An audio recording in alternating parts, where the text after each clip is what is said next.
Hey, what's up, everybody? Welcome to the Mash and Drum Whiskey Room. It is a Whiskey Wednesday night. Not only is it a Whiskey Wednesday night, but we are sipping a lot of Four Roses tonight. A lot of freaking Four Roses. It's gonna be a good time. This is the first time that I've ever done all the recipes. Well, actually, no, that's not true because I did do a pick, and you get to taste all the recipes. But you're kind of doing a pick, and you're just kind of trying to pick out, the best one you can. But tonight, what I really wanted to do was really try to, dissect each and every one that I'm tasting and seeing if those recipe flavors that Four Roses gives you match up to what I'm tasting in the glass. Plus, I think it might be some good Matt Madness training as well, just to kind of refine the palate a little bit. Yeah, everyone's asking me. Yeah, I took Z-Biotics. I don't have a seatbelt, but I'm gonna take little sips here. I'm not gonna go crazy. What I actually want to do is leave a little bit at the end, and then maybe do like my own little poor man's LE blend and see what happens. Because I have all different ages, different proof points. Most of them are on the lower side. I only have a few in here in the 120s, so I don't think it's gonna be too bad. I think I've drank more on stream before. The most I ever probably drank that one night was when I did all those ECBP pirate bottles back to back. I mean, you're talking about like 130, 125, 128, 138. I mean, that was ridiculous. This I don't think should be as bad, but we'll see what happens. So let's say hi to the people in the chat here. Let's see. For me, $40 single barrel Four Roses hard to beat in that price range. Mamuka, couldn't agree with you more. Ham Turkey is here. JC Marasegan is here. Dude, I commented by asking before the barrel opening in your last video. I didn't realize this was gonna be. Yep, you asked for it, you got it.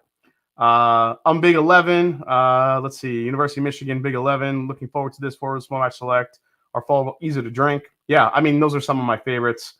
William Wiley's in the house. Tim, always looking gorgeous. Cheers, man. Let's see here. Bo's Wine Guy's in the house. John Ferrin. Jeff Perkins is here. Dunny, Nate Cox. We already have 215 people coming in here. Oh, surgery on vacation sucks. So John Ferrin. Are you having surgery, dude? I hope everything's okay, man. Hopefully you're doing well.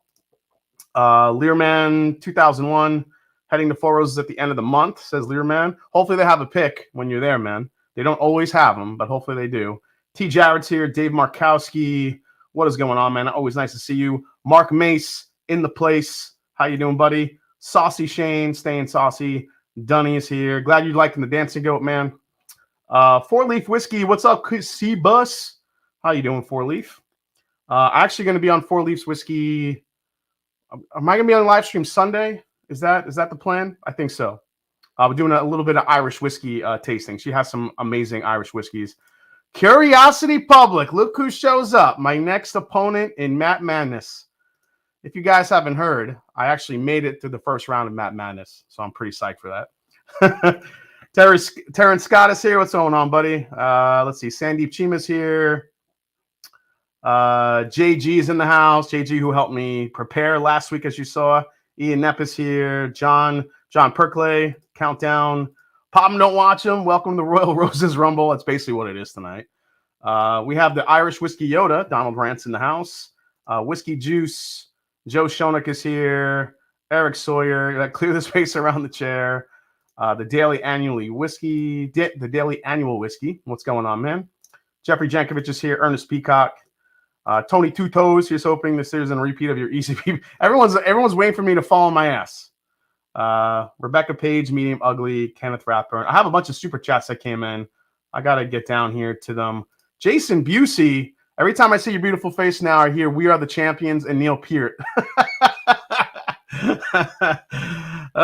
Dude, thank you so much, man. I appreciate that. Very, very generous, Jason. And 69. I like your style.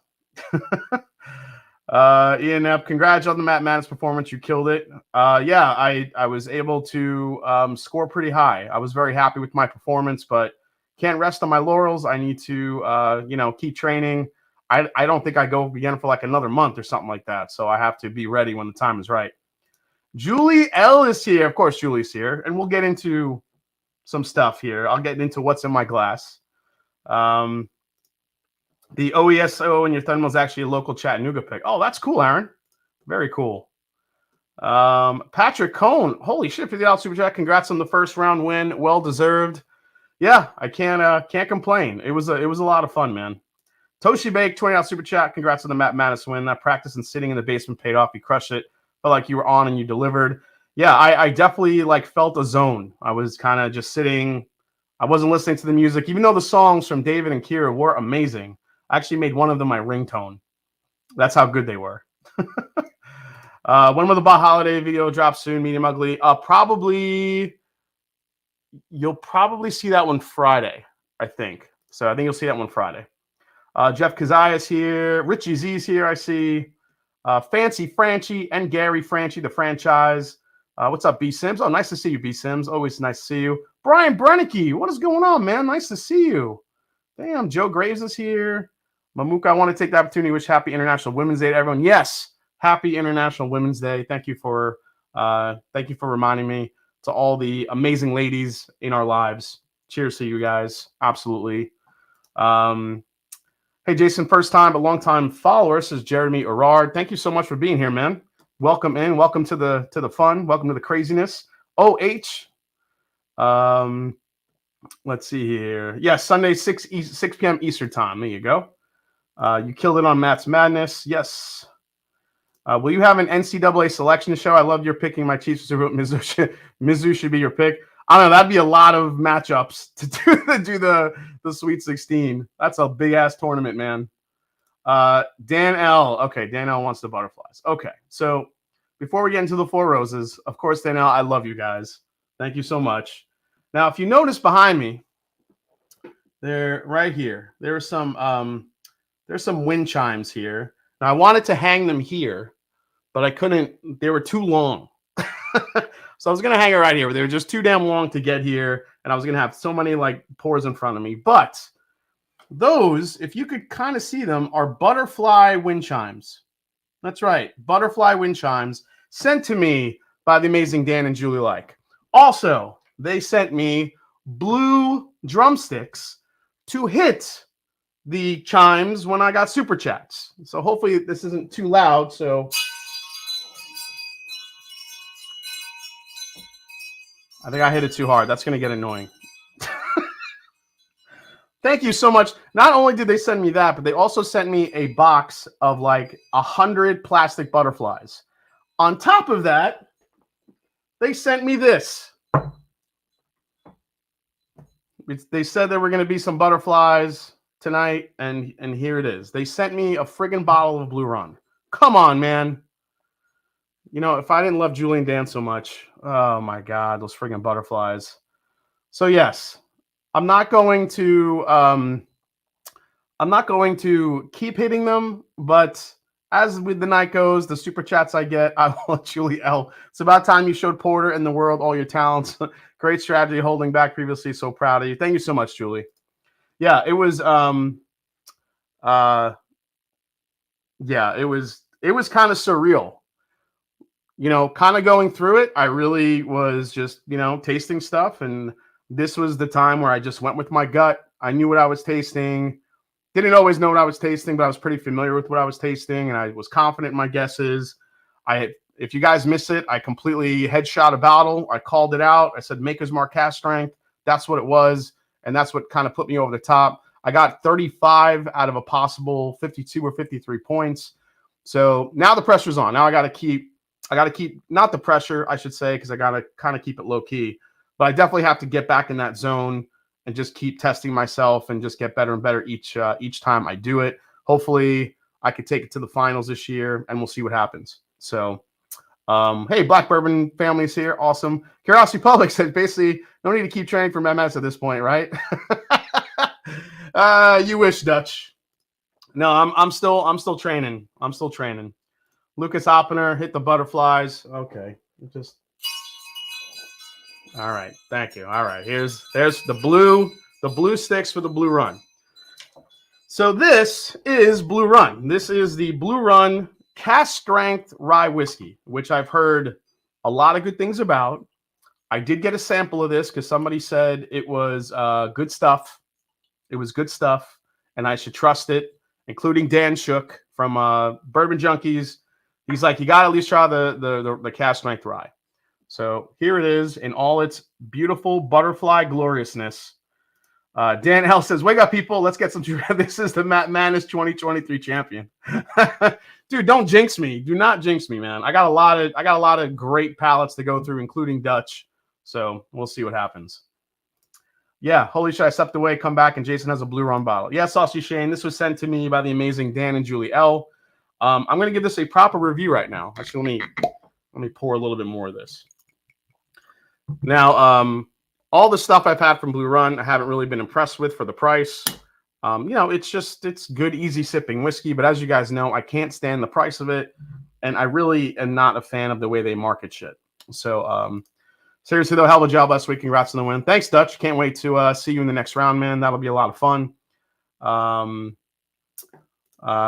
Let's see. Who spills more whiskey, Dutch from Curiosity or Dan from the Bourbon Junkies? I don't know. That's a tight race right there. So let's get into this one. So this is a rye whiskey, Blue Run cast strength rye, 106 proof. This is the only bottle. Every bottle I've tried, like I said, from Blue Run, I have not been impressed with. Even those high age single barrels for the money. So let's see how this one is. This is the cast strength rye.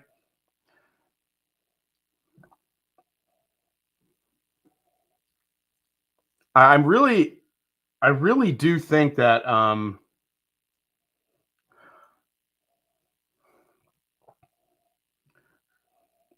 so this kind of plays into my thoughts on what Blue Run is going for. I think they want to keep things very sweet, very easy to drink. Even the rye whiskeys don't come off like rye whiskeys. Their golden rye, to me, tasted like freaking rye water. It had barely anything going on to it. There was like nothing going on in it. Dutch can run a forklift better. Probably. What's the age statement on the bottle, says Eric Sawyer. Yeah, no age statement. Just says exceptionally complex straight rye whiskey, hand bottled in Bardstown by Blue Run Spirits. Okay. Yeah, the golden rye was I thought was an awful whiskey for the price. It was very there was nothing going on in it. This obviously has a little bit more going on because it's cast strength, but even at cast strength, it's only 106 proof, which just kind of plays into the fact that they like to make things sweet and easy.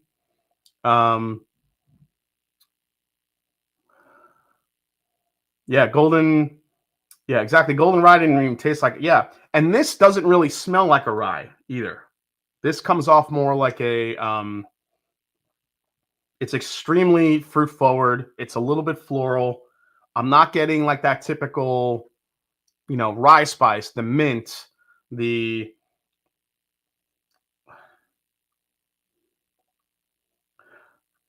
I think the only thing that I'm getting that maybe makes it come off like a rye in the nose is it's pretty citrusy to me.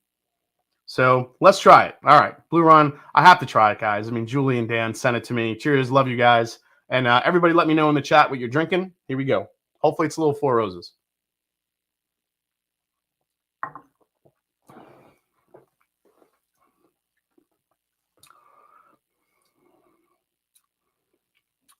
Uh, 130 to 150 for this bottle in your area, huh, William? So no info. Lucky you get proof. Yeah, there's nothing on this bottle. It just has 106 proof, cast strength rye. There's no age statement, marketing words. It's a Blue Run. It does give you a batch. So this is the holiday batch. Oh, this is one of the holiday batches. Okay. Bottle 1827. 11/03/21 is the date, and then there's a 2499 on it. I don't know what that means. Okay. There's no I don't know if that's a barrel number. Doesn't really tell you much.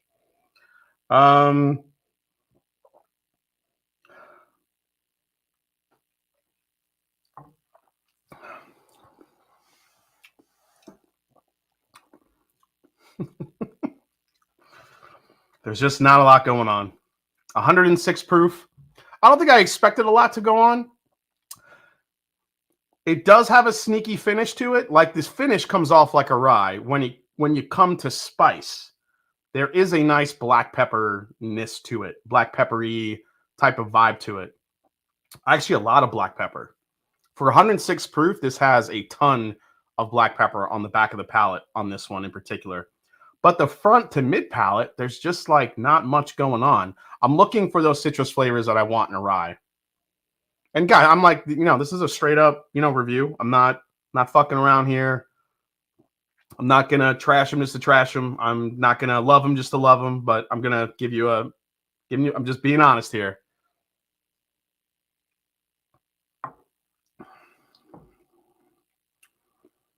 Yeah, this falls into what I expect from Blue Run. It's an easy sipping experience for a rye whiskey.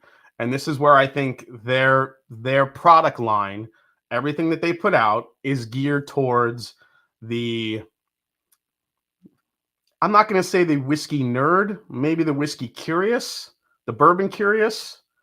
The bottles are beautiful, obviously, but I just think there's just not enough going on. Whenever I try these, I don't get enough flavor on the front of the palate and the mid palate to warrant the price for these. The only good thing about this is the finish. I love the finish on this. Yes, Dan, you're right. There is a butterfly on the bottle. So in that case, it tastes a little bit better than it actually does. Maybe.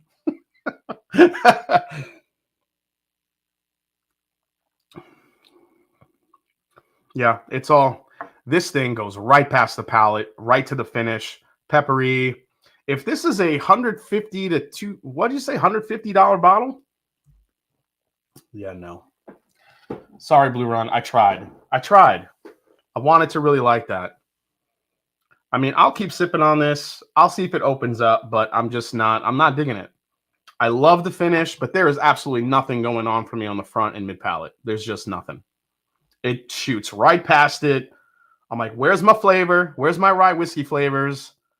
It's like you get a quick rush of sweets. You get a little bit of the citrus, maybe a little vanilla, and then it's just all black pepper, and then that's it. I don't know. I don't know what they were going for with that one, but I'm not a fan. Yeah, 150 is insane. No thanks. It's too expensive. Yeah, I was about to say that. I love the bottle shit. Yeah, the bottle's beautiful. It is beautiful. Julie and Dan, again, thank you for sending me that.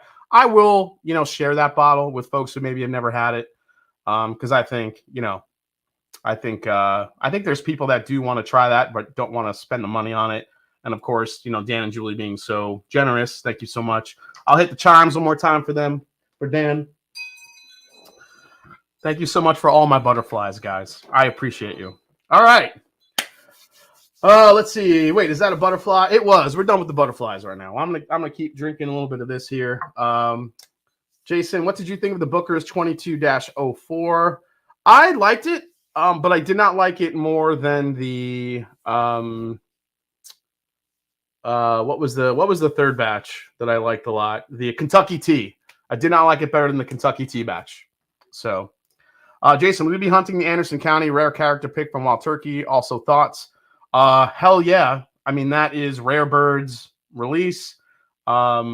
Just a quick preview. Rare Bird and I might be doing something for the release of that as it gets closer. He's been a good friend of the show. He knows I'm a turkey nut. Obviously, wearing my Wild Turkey shirt tonight. So, yeah, we'll keep you posted. Fancy Franchi, thank you so much for the butterflies. I love it. Yeah, Kentucky Tea was the one that I really liked, for sure. All right, so let's see here. I've super chatted you enough to almost buy a bottle of Blue Run. You have.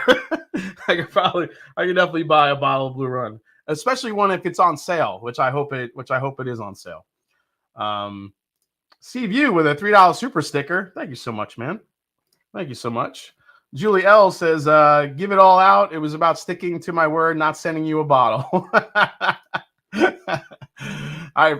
Julie, man, I love you guys. I cannot wait to one of these times I gotta get down to Florida and I gotta try that sour mash. I gotta try that Celebration Michter's. Oh man, Going to tonight's Four Roses Blind, which of the 10 mash bills has been your favorite, or which do you expect to come out on top? So there are a few in there that I haven't had in a long time. Normally, I go towards the OBSK or the OESK or also the OESV or OBSV. So we'll have to see if that turns out. I haven't had a lot of O's. I've had a good amount of F's that have been pretty spectacular. So maybe the F turns out to be one of the ones that come on top. And again, I will rank them. I will kind of pick what I like the best, obviously, but I really just want to kind of taste through them and see if I could pick up like these big differences in this setting rather than being at the distillery and trying to do a pick and just kind of, try to pick out what I like the best. This one I want to really dive in and see if I could pick up those nuances and see if it matches up to what Four Roses gives us as far as those different recipe profiles. I know it's kind of nerdy, but I'm a nerdy guy, so we'll see what happens. But yeah, please stop telling Dan, please don't flip it again. Oh my God, that was crazy. Richie Z. Jason ordered the Cedar Ridge Double Oak Match and Journey. Can't wait to pour it. Oh, dude, you're going to love that, man. You're going to absolutely love it. Mike Widener's drinking some of the Juke Joint tonight. Your pick. Oh yeah, that's a good pick. That one came out really, really well. All right, so before we get into the Four Roses, a couple news stories here I want to get into, of course, like I always do.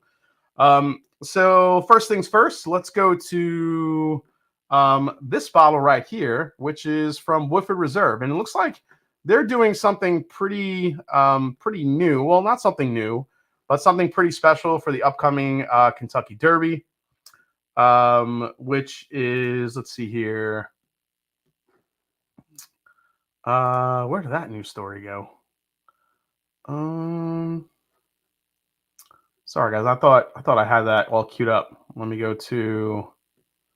Oh, there it is. Woodford Reserve Kentucky Derby Museum collab on extremely limited bourbon box set dedicated to Secretariat. So about 2 months ahead of the 2023 Kentucky Derby, Woodford Reserve and the Kentucky Derby Museum have unveiled a highly limited bourbon box set centered around a rare Woodford Reserve bourbon. 2 batches were selected and bottled for the museum, enough bourbon for 400 box sets, which will be made available to purchase via lottery. Each box set will be priced at $750. Those who wish to enter the lottery can do so by clicking here. So if you're interested in it, you can go to Woodford Reserve. There's a link to get it. It's basically a double oaked personal selection bottle. It comes with that Secretariat 50th anniversary medallion. Let's see here. The first batch is marked with a blue tie and described as a fruit and sweet aromatic barrel. Batch 2 is marked with a white tie and is described as a baking spice and chocolate barrel. Let's see here. I'm guessing these are all still going to be at that 90.4 proof that we all know and love. But I know a couple of guys that actually have collected all the Woodford Reserve, all the different Woodford Reserve Kentucky Derby, bottle releases. Let me know in the chat. Do you guys know anybody that collects each and every one of them? Are you one of those people that like to collect each one? And do you think that same person will want to try to grab one of those in the lottery? So I'm just curious because I think a lot of folks that love to collect those bottles might be interested in trying to get one of those. Medallion Schmalion, $750 for 94 proof bourbon, rocking medallion, says pass. But again, I think these are for those Woodford Reserve collectors that love to get those bottles each and every year, for sure. Let's see here. Jason C, are the M&J Just Follow you to? No, not yet, Dunny. We're still holding back on those. We may release something else, but I'm not sure. Well, I'll get into it on Patreon, but it's they basically found more bottles and we needed to make more stickers. So that's what the holdup is. That's basically it. So all right, so let's go to the next story, which is kind of a big one, and this is around Jack Daniels. This is a real photo here, and basically this is about Jack Daniels and their expansion and what's been going on with their expansion and what folks in that area in Lynchburg, Tennessee are dealing with. Basically, they are concerned for the quality of their lives. Residents near Jack Daniel's distillery furious over whiskey fungus. So, Lincoln County, Tennessee are becoming more and more upset with Jack Daniel's due to ethanol emissions in the air, which they believe to be caused by whiskey fungus or black fungus. That is the stuff that you see on the bottom of warehouses all over Kentucky. This all began back in 2018 when Jack Daniel's started building 6 of new barrel houses in the area with plans to build another 14. The fungus, as you guys know, it's angel share. It evaporates in the air and can linger in the air for up to a mile away. This was determined to be the direct result of angel share in 2007. Patrick Long, a homeowner who lives near the 6 barrel houses, told the Independent that the issue has caused them to spend about $10,000 on power washing his home to remove the fungus. This is an interesting. Now, I was just at Jack Daniel's, as you guys know, and the expansion is real. I mean, what they're building is very, very real. And I think as a cause of this, they are putting a little bit of a hold on the expansion of building those new 14 warehouses. I think the tough part is also when you, like, if you look at the fungus here, that's basically the stuff that you see on the sides of warehouses.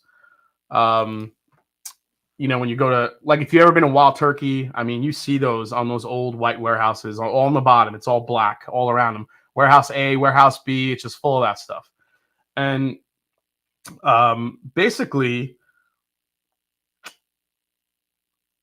I think Jack Daniel's has gotten to a point where they're halting the expansion, or at least putting a pause on it. And I think the biggest issue is Jack Daniel's is in a very, very small town in Lynchburg, Tennessee. And basically the town is kind of built around the distillery.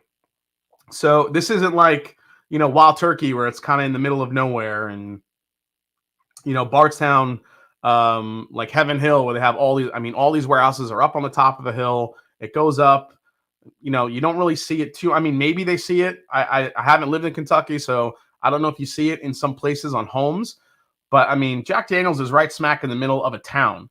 So I could see this black fungus kind of getting in the way of like appearing on people's homes, people's properties. What do they do? I don't know. Do they shift to a different location that's further away from the main town to kind of get away from this? It looks like it's already happening, though, with the previous expansion. So I don't really know where they go from here. I know Jack Daniel's needs the room. They're expanding. They want to make more whiskey. This is going to be something to keep an eye on over time to see what happens. So it's an issue. It's definitely an issue. It could kill trees. It could kill plants if there's enough of it. It's not, it's not friendly stuff. Where's Aaron Brockovich? The Last of Us is real. Is there any negative impact other than it looks dirty? I think it does have a detriment to plants and some plants and trees and stuff like that. Other than that, I'm not really sure. That stuff has been around for a long time. I think if enough of it builds up, it can get, a little bit sticky. So we'll see what happens as it goes along. Another fraudulent case that popped up, and this centers around Colonel Taylor. This is something we've been reading about, unfortunately, more and more. Wine store was accused of selling counterfeit rare bourbons. They had to pay a $100,000 fine, but retain the employees responsible for the fraud, which is interesting. This happened in New York City. Wine retailer and auction house accused of selling counterfeit bottles of Colonel E.H. Taylor 4-grain bourbon is paying a $100,000 fine to settle the charges. The New York Post reported. However, the retailer has opted not to terminate any of the employees responsible for the scandal. It's a 203-year-old store. They agreed to pay the maximum fine. The counterfeit was first exposed in 2021 by Inside Edition. I remember seeing that on TV. It was a bottle, because the guy actually walked in from Inside Edition and purchased it for nearly $1,000 and sent the bottle to producer Buffalo Trace for a chemical analysis, which determined the liquid was not Colonel E.H. Taylor 4-grain. So all this fraudulent stuff that we've been hearing about, I mean, what's the common denominator? It's always Buffalo Trace stuff. I mean, I get it. It's rare. It's hard to get. People want it. People covet it. People want it on their shelves. People want to brag about it. but it drives people to do stuff like this. And I just hope if anybody out there watching is offered to buy a whiskey like that at an astronomical price, chances are you're going to need to get it verified before you buy that bottle. Just don't buy anything unless you are good friends with the owner of the store, you have a good standing relationship, but don't just walk into a store. If there's like a random E.H. Taylor, like 4 grain or Amaranth of the Gods or something really rare just sitting on the shelf and it's kind of dusty, it's been there for a while, there's probably a reason. So just kind of stay away from it. There's a lot of that shit going on, unfortunately. Let's see. Okay, so let's go into some new labels from the TTB. And we have some good ones. So last week we showed you the new single barrel picks from Ross and Squibb for their cast strength rye. Here's the next one. This looks like it's just going to be their barrel proof 7-year-old straight rye whiskey. I like these new labels. I think they look cool. Again, Ross and Squibb, hopefully they're just going to get better and better at marketing because they've been pretty terrible at it. And everybody knows MGP. But I feel like their marketing is basically distilled in Indiana. It's nothing else beyond that. It's just distilled in Indiana. So hopefully some of this maybe helps them along the way. And so we'll see what happens. Looks like Dixon Deadman also has his next label in the works here. 2 times oak, his 2XO series. Looks like we have an American oak. And if you look at the back, says the American oak blends bold notes of vanilla and caramel arise from the secondary edition of highly charred white oak introduced toward the end of maturation. These sweeter flavors create a complex balance with the spice notes from the rye in the mash bill. So Dixon Deadman continues to put out his blends, so we'll see how those go. Now we get to some heavy hitters here. One of the bigger ones that we saw drop over the weekend is the latest Four Roses limited edition. Speaking of Four Roses, it looks like the next LE is going to be a 135th anniversary edition, which I'm sure will just be so coveted that people will pay astronomical amounts of money for this. So I mean, we'll see what happens. But this is a bottle that a lot of people are going to want. Historically, with Four Roses and the anniversary bottles, you usually get some really extra aged barrels in those blends. Generally, you already have 20 plus year stuff in those LEs, but with those anniversary blends, usually there's more of it. Or I should say different recipes that are higher age blended into the mix. So we'll see what Brent Elliott, the mastermind, comes up with. I'm really looking forward to trying that, hopefully. So the two XOs are all around that, $70, $80, $90 price point, depending on where you are. So those are the 2 XO prices. And speaking of Jack Daniels, it looks like they have released their new limited release edition that's going to be dropping this year, which is a twice barreled Tennessee rye whiskey. So basically you're looking at a toasted Jack Daniels rye or a double oaked Jack Daniels rye. Here are the details. This special release highlights the Jack Daniels Distillery's innovation. Our rye whiskey is matured first in new American charred oak barrels, and then in our uniquely crafted heavy toast, low char heritage barrels. We extend this one-of-a-kind craftsmanship to you. Here is the cork tag. Gives you a barrel entry date, gives you a second barrel entry date. So 5, 6, 7. I mean, this could be 8 to 9 years old. If those dates are correct, you're looking at a 9-year-old product, roughly. So that's 5 years. 5 years until the second barrel entry. And then another 3 years. Yeah, about 8 years, give or take. Maybe a little less than 8 years for that rye. Again, usually sometimes these are for position onlys. They're just placeholders. But that generally that's what the ages are. So that could be pretty true. 100 proof heritage barrel rye. I'm not sure if this is going to be the actual proof, but the front of the label does not say barrel proof. So I'm guessing this could be a 100 proof, basically a toasted rye from Jack Daniels. So I think there's going to be a lot to that. There's going to be a lot of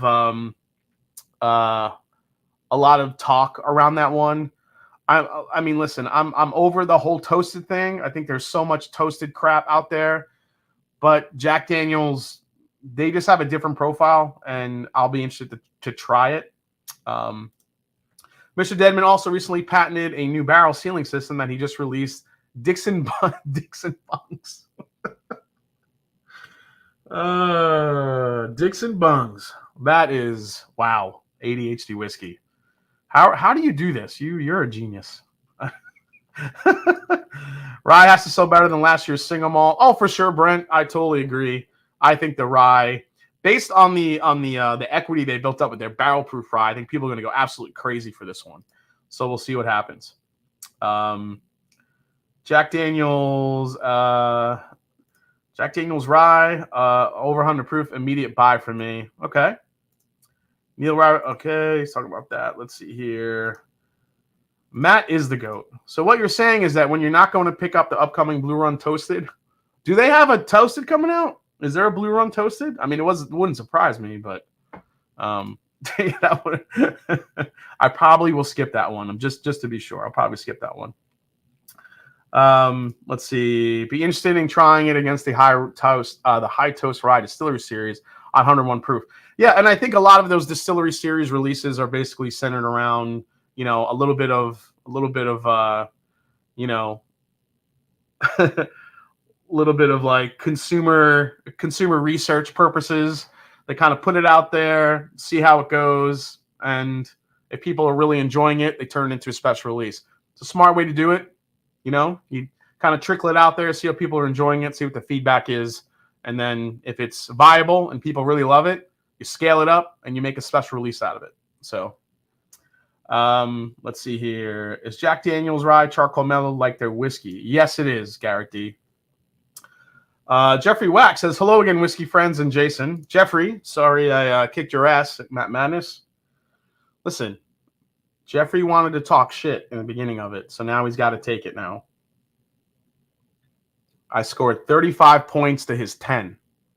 So Jeffrey, as you'll see in the chat probably pretty soon, is going to be coming up with a lot of excuses.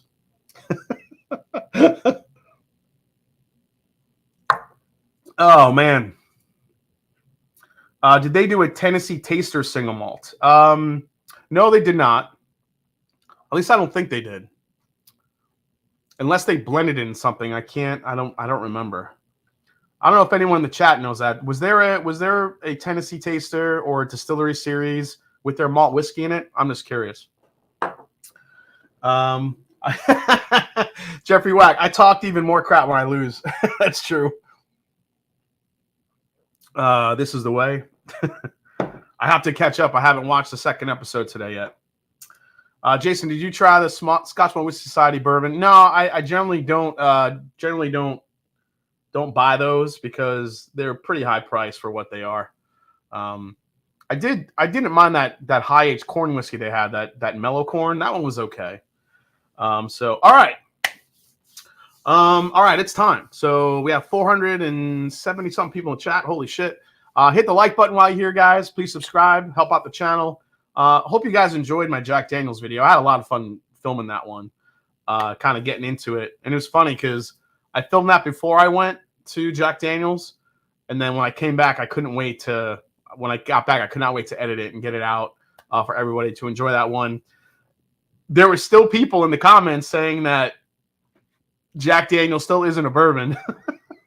I'm like, dude, I'm not saying it's a bourbon. I'm saying if Jack Daniels wanted to flip a switch tomorrow and say, you know what? We don't need to call it Tennessee whiskey. We want to call it bourbon. They can do that. It's a bourbon. It is a bourbon. I think the biggest hang up that people have is they hear sugar maple charcoal. And they think that sugar maple adds some sort of weird flavor to the distillate. Now, I will say this. We got to try the White Dog before it went through the maple charcoal filtering and after. And the maple charcoal filtering does take out some of the harshness and opens up some more flavors in the White Dog. But it is still not additive. It is still subtractive. And then I had some people saying, well, then how does it get that banana note in it? How does it get that banana note? I'm like, dude, that is the yeast strain. If you've ever walked into Jack Daniels or basically Old Forester or most Brown-Forman distilleries, everything smells like banana bread in the fermentation room. That's what it. Their yeast strain just has this banana bread smell to it. Banana bread, like pear, apple peel. That's what their yeast strain does. And I think the charcoal mellowing just enhances that. But yeah, maple charcoal filtering, they completely burn the wood to make charcoal. There's nothing left of it. There's no flavor you're going to get out of it. When we were there, Chris Fletcher's like, if you guys want to taste the charcoal and see if you taste anything, go ahead. It'll make your tongue black, but you're not going to taste anything. It's just to mellow out the whiskey. So I was expecting to get some comments like that. I thought it was friggin' hilarious, but I think I convinced a few people. So we'll see what happens. Nate Bergman, that was it's the last video I posted on Monday, Nate. So you could check it out. It's my latest video. That was a great video. I enjoy that you educate us, well, at least me. Runts is a good way to put it. All of Louisiana is heartbroken about JD after I posted your video in my groups. I've been trying to tell him. Troy, that's funny, man. Yeah, if anyone refutes it, just show them that video and see what happens. Okay, guys, let's get into the Four Roses tasting tonight. I've been eager to do this. If you guys are unfamiliar with the single barrel bottles from Four Roses, here's a little bit of background. Four Roses uses 10 different recipes that they could choose from. Basically, they have 2 mash bills with 5 yeast strains to create 10 recipes. So 5 times 2, you do the math. Each recipe brings a little bit of something different to the table. Mash bill B, if you see OBSF or anything OB, that will be the high rye mash bill. If you see anything OE, that is the low rye mash bill. You're looking at 20%. I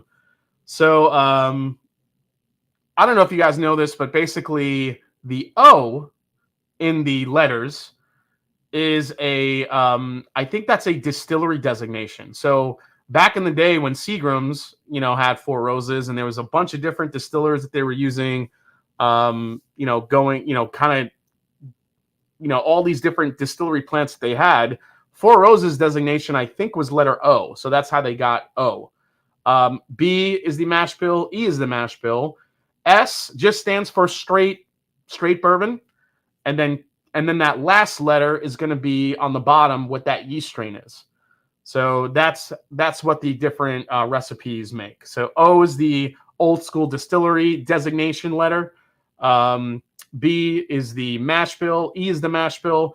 O and S will always be the same every time you look at a recipe. The second letter and the last letter are going to be the ones that are going to be different. So B is your high rye, E is your low rye, and then that last letter is one of 5 different yeast strains. So there you go.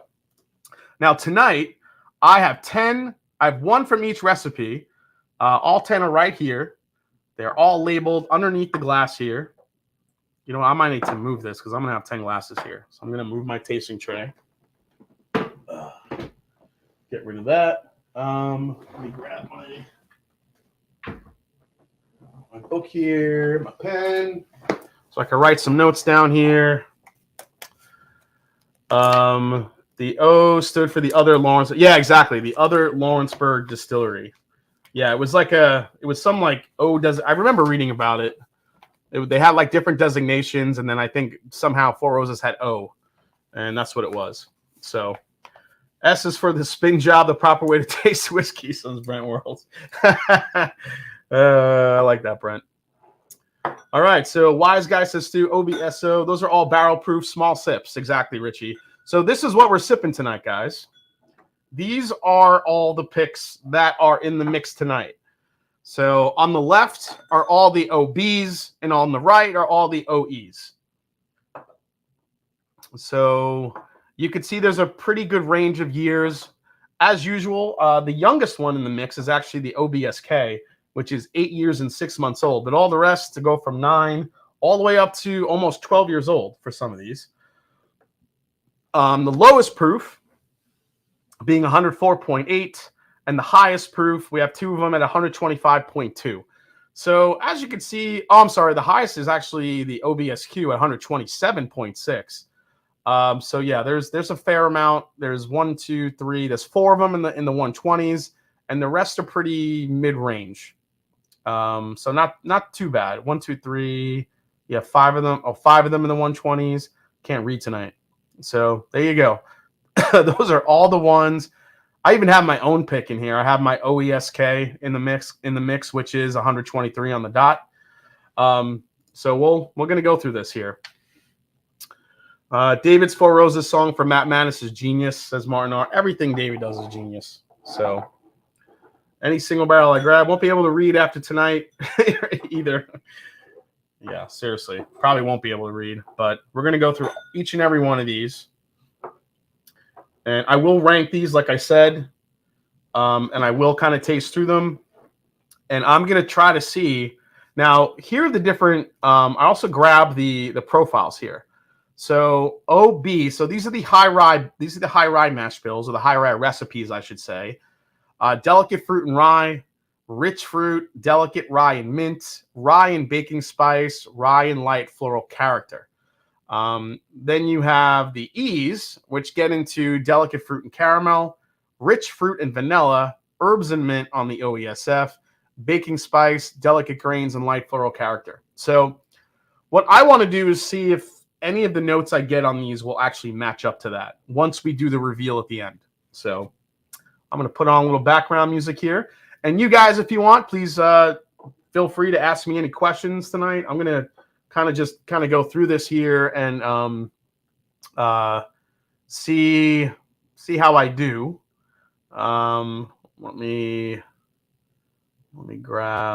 do this song. I think I've played this in a while.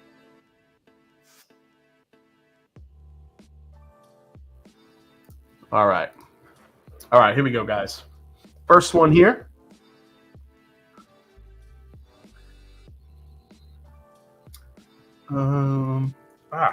Just got some bourbon in my eye. And if any more super chats, I will continue to hit the chimes if you want.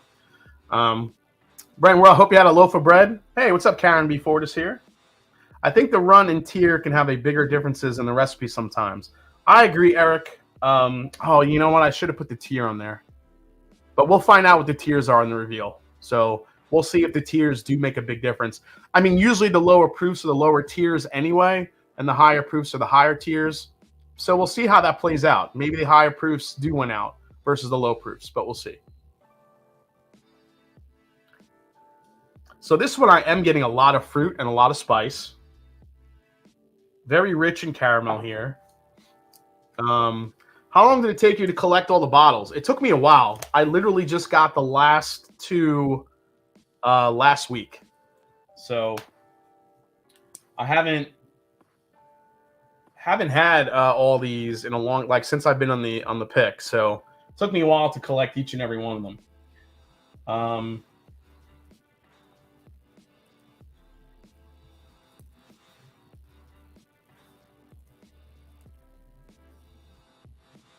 So that's all 10.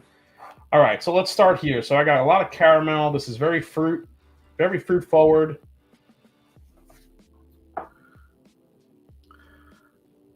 Oh, I'm getting that funky Four Roses rye in here. But sometimes the rye actually comes through more in the E over the B sometimes. I got some bourbon in my eye. That's what she said. Do you have a favorite recipe before you begin? Tori, so yes, OESK, OBSK are usually my top 2. They could be interchangeable depending on the age of the year, all that stuff. And then my third favorite is usually the OESV. So, but again, those are the ones I've had mostly. So, we'll see what happens. I'm actually hoping a new recipe wins tonight. So we'll see. All right, let's try this one on the palate.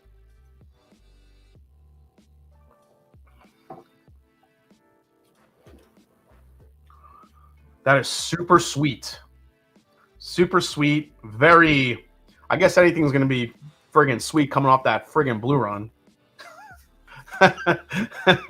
Blue Run is like, meh. Like, this is like, boom. Like, that's what Blue Run should taste like. For the money. These are, most of these picks are what, 80, 90 bucks? They're way older. You get all the information. And it may not have a butterfly on it, but come on, these Four Roses bottles are pretty distinctive. I mean, I always thought the Four Roses bottles are pretty beautiful. They're pretty distinctive, I think. Got the nice little embossed rose petals on the front of the bottle. Get all the information you need right there on the side. I mean, come on. So many Glens. Yeah, a lot of Glens here. So this is very, very fruit forward, extremely sweet, and some really good spice on it. Really, really good spice. You could still find them for 75. Yeah, 75 sometimes.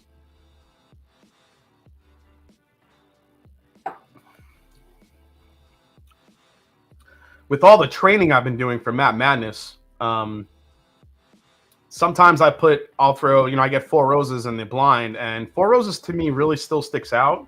There's just something very unique about it. This has a really nice spice on it. I'm really loving that one a lot. I mean, maybe because it's the first one, but this is like perfectly balanced. It's sweet, it's spicy, it's viscous. It ends with a nice spice to it. Man, letter A coming in hot. All right, let's go to the second one here. I love the Four Roses single barrel bottle and juice. Are the regular Four Roses single barrels also these different recipes, but without knowing which one, perhaps less age? So Brent, if you just buy a regular Four Roses single barrel in the store, it's always OESV. That's what the regular single barrels are. It's always OESV. And they're always 100 proof. Man, this one smells like bubblegum. Like grape bubblegum. What the hell is this one? I don't remember seeing that in the tasting note.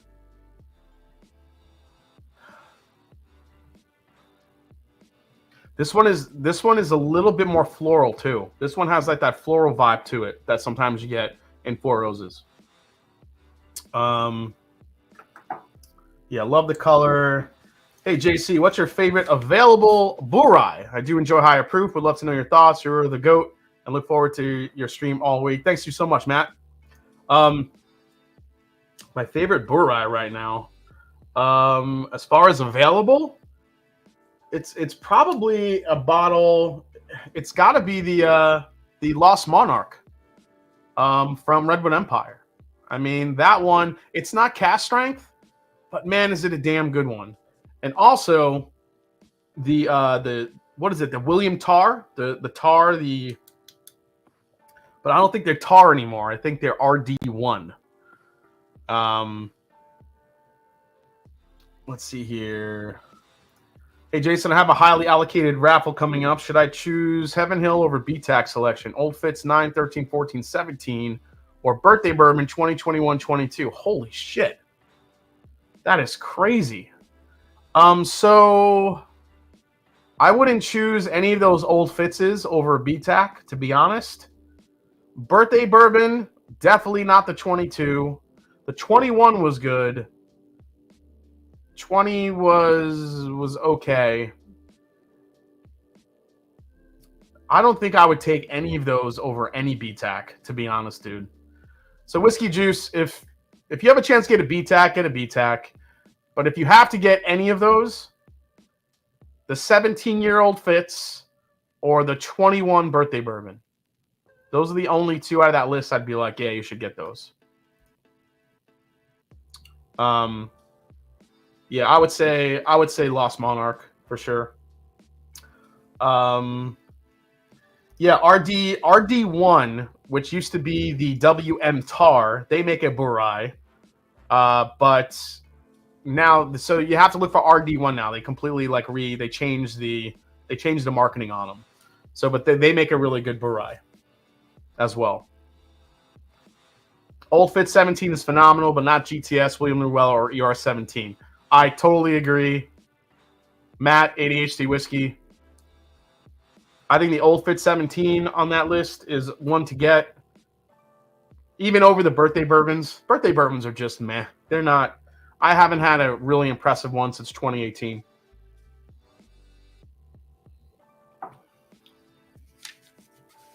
Wow, that is really rye forward. Very, very rye forward on the palate. Rye, spice, it's mint, and a little bit of that great bubblegum.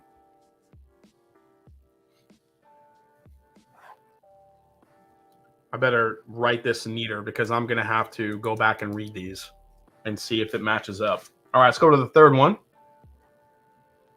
Oh, High West Rye. Yeah, that one's good, but I don't know. I don't really see that one as often, the High West Rye, anymore. That Fit 17 is a dusty no on. That's amazing. I totally agree, Maddie. What's the best Four Roses from their regular lineup? Single barrel, small batch, or small batch select? That's a good question. I should do a video on that. I would definitely not small batch. That would easily be third, just because the proof is kind of low. But it's a great bourbon to sip on if you want something a little bit lower proof.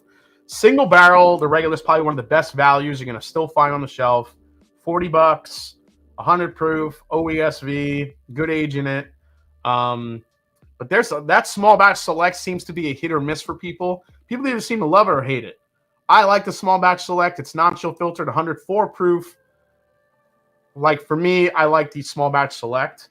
But you could pretty much, depending on your palate, either that single barrel or that small batch select is going to do it for you.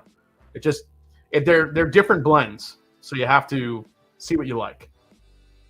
The Four Roses obviously is a single barrel, but it's OESV, so it'll be a little bit more consistent. But that small batch select is a blend of a bunch of different recipes.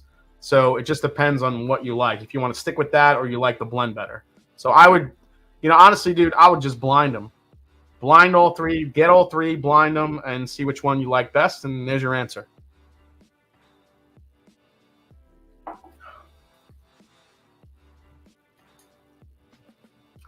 Wow, this one again got real. This one again is giving me the mint and the spice on letter C. The nose was a little bit muted here. How do you keep track of 10 pours? You got to write down a lot of shit. Hey, Jason, I want to rip 10 in the PA lottery, paid 99. Friend said I should sell it for over 1,000. What do you think? Sell or drink? Andy, I mean, I'm always going to say drink it first, or at least share it. I don't think you're going to get $1,000 for that bottle anymore. The secondary market values have come down quite a bit. The Old Rip Van Winkle 10. It's a solid bourbon. It's nothing. It's not a BTAC. It's not a Pappy. It's a 10-year Buffalo Trace bourbon. There are 10-year bourbons you could buy now today on the shelf. Elijah Craig is 12 years old. I don't understand why people pay so much for Old Rip Van Winkle. It is a solid bourbon at best, 107 proof, but nothing near worth paying that much money for. Now, if you want to sell it, you could totally do that. Honestly, I would trade it. I would try to trade it to maybe get 2 BTACs. Like, put that, ask for like a William Llewellyn and a George T. Stagg, throw some money on top of it, icing on the cake. There you go. Or trade it straight up for like a George T. Stagg or William Llewellyn. And you'll definitely be winning in that trade. Old Rip Van Winkle 10 is not worth it.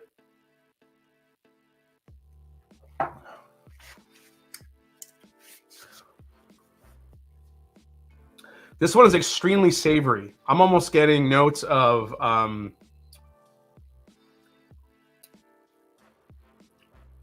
it's almost like basil, like peppery basil. I mean, I got the Italian in me, so maybe that's why I'm picking it up. This is very spicy. I'm gonna guess this is a high rye. I'm gonna guess that that's a B recipe. I'm actually gonna write that B recipe. We'll see if I'm right. Man, that is very peppery too. That's got to be a high rye. If that's not, that's crazy. Wow, that thing is really. That is an amazing finish, though. I'll say that. All right, I need some of this.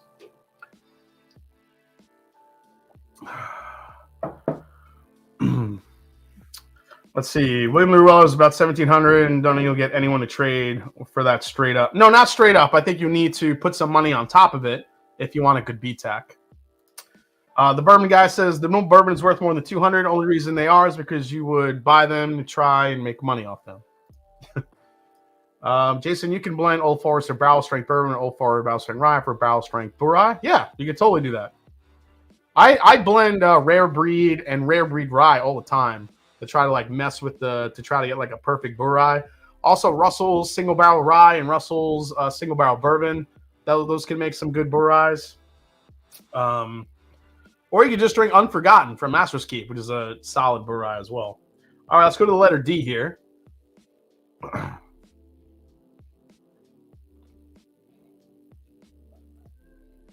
I believe Blacken is a finished rye. For science sake. Yeah. All right, so this one is more in between. I get some spice, I get some floral, I get some sweet.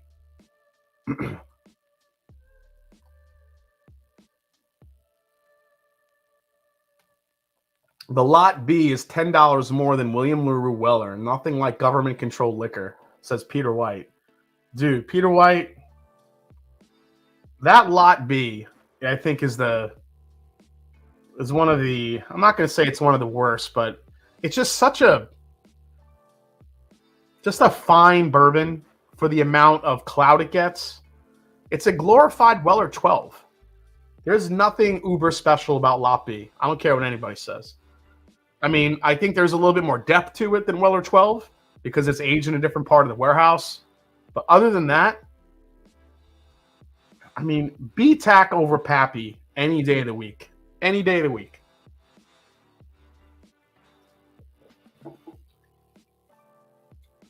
Wow, this one is really muted. This one I would think is one of the lower proof versions here.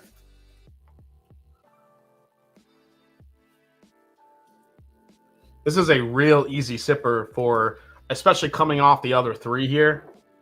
Really, really easy sipper.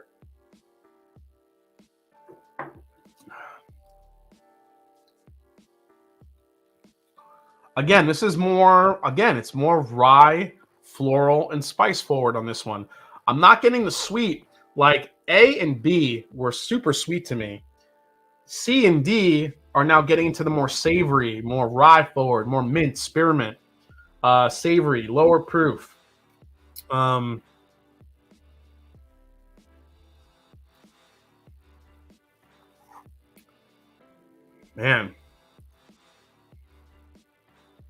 It's actually a little bit drying on the palate too. I'll put a little drying. Man, I'm not.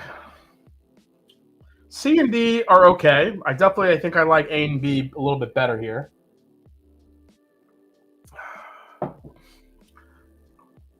Let's see. Pappy only crazy because of Anthony Bourdain, says Miro 40K. I mean, he definitely played a part in the popularity of it for sure. This one is dark. Look at the color on that one. If this tastes as good as it looks, I'll be excited here. Let's see.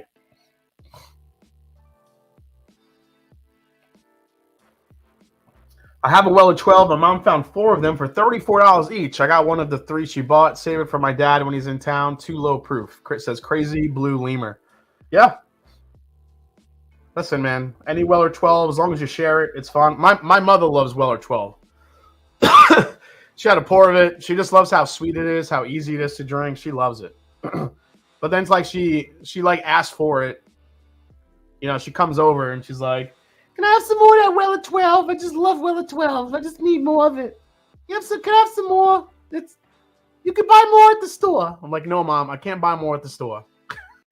I don't have any more Weller 12. I'm sorry. Sorry, Ma. If you're watching, Ma, I'm sorry. You can't have more of my Weller 12. But she actually has a bottle, so my mom actually got a bottle full proof, so she's good on her Weller. Okay, yeah. So this has a lot of depth of flavor already on the palate here, on the nose, I should say. Oh, this is nice. This is like burnt caramel, sweet.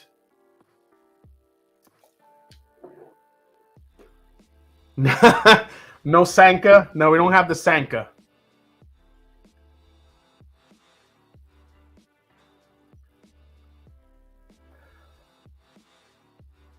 I'm actually getting like this is the first one I've gotten a little chocolate in it on the nose. That's really, really nice. Man, letter E, number 5 here. Man, this has a lot of depth to it. All right, let's see what it tastes like on the palate.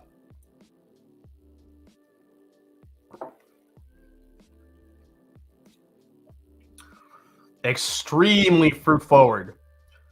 This is like a spicy strawberry on the palate. That's nice. Mmm. Oh man, I could drink that all day long. Oh my gosh. See, wow. It is so strawberry. I cannot get over it. That's all I get. It's like this strawberry cherry blackberry combo. It's like a berry pie in a glass. That is ridiculous and easily my favorite so far tonight. What the hell is that? Wow, super fruit forward.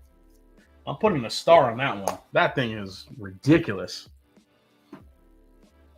That is the beauty of these Four Roses picks. Man, if you hit one that's that good, that is better than most of the allocated shit that's going to come out all year long right there. Telling you. I could Russell's picks, Four Roses picks. If I had to drink those two the rest of my life, I wouldn't be mad at it. And some of them can be that good. All right, we're going to the second half. We did the first half here. Just so you guys want me to fall later after doing 10 drams. If I don't fall, you could at least watch this.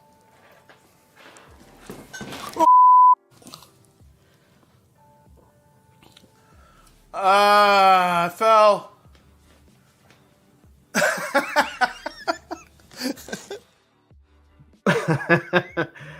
All right, so let's see what you guys are saying. So Brent is saying the star pick ends in O, says my guess. Okay, he's saying it's an O. So if we go to the to the tasting profiles here, O is rich fruit. Okay. O for the OE is also rich fruit and vanilla. All right. Well, we'll see if you're right, man.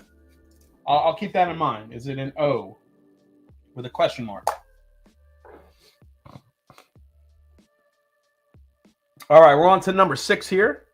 Oh, let me pull up the chat here. Pennsylvania just dropped 1,200 bottles of Kentucky Owl Batch 12 for $400 each. Moment, only 16 sold. Prices are getting wild. Man, Shane, just Kentucky Owl, just fucking skip it. It's ridiculous. They were trying to charge $500 here in Ohio for their Mardi Gras release. That was a rye finished in a rum cask. Fuck that. No freaking way. At least if I'm going to spend $500, I could get a Boss Hog and get like a fun box and get a metal pig on top and all sorts of ridiculousness. I'm not at least I get something, I feel like, for my money if I'm going to pay $500. But Jesus, $500 for just a straight up bottle of Kentucky Owl? Hell no. Adam Hinson, are you a Butterfly fan now? Chat, let him know what I thought about it. No.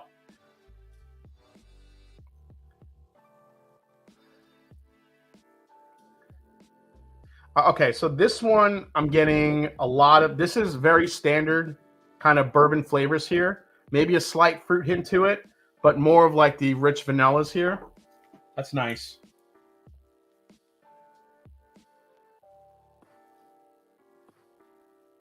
Very, very rich vanillas. Piggy top to go with the horsey top. They being Pennsylvania. $500 for Coy Hill, 750 milliliter here, says Meaning Ugly. Damn, that's crazy, dude. That's crazy. I don't know. The nose on this one's interesting. It's providing a nice balance here.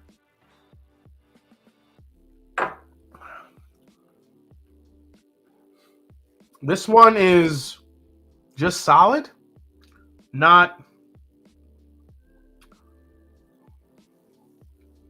a ton going on. But, you know, it's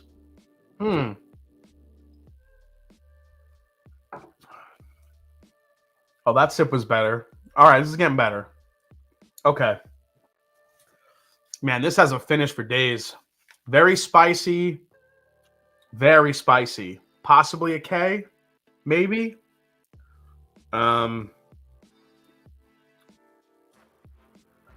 that has a lot of spice on it. Maybe a K on that one. Sweet. It's extremely balanced. Most of these other ones are going very much in one direction, whether it be rye forward, fruit forward. This one is kind of in between. It's giving a little bit of everything, which I like. That one might be my second favorite. That one's nice. $500 equals 10 bottles of rare breed. Yeah, maybe even more than that. Maybe more if you could still get it for cheap. That might be my second favorite.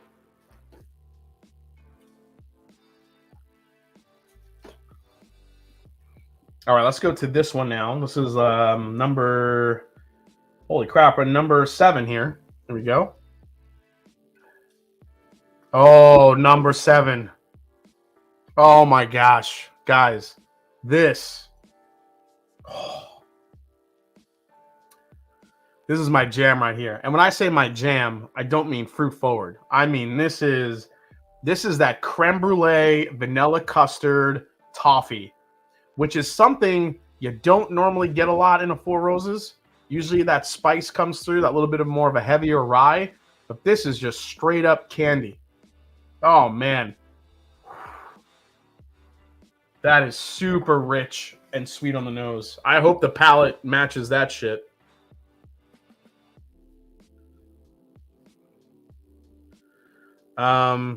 Man, that is good shit. Let's see here. So I'll pick Jack Daniel's twice barrel today for $400. Passed on that. Yeah, not worth $400. One of my favorite things about Four Roses is how the long finish is. I need that extra time to really discern what I'm tasting. Yes, Sir Cuts. That's my biggest thing with whiskey. It's got to have a long finish. It's got to keep me interested and hanging on to it, to be honest.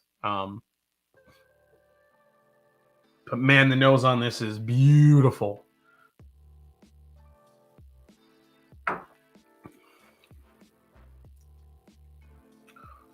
Palate. Now I'm getting the other sip.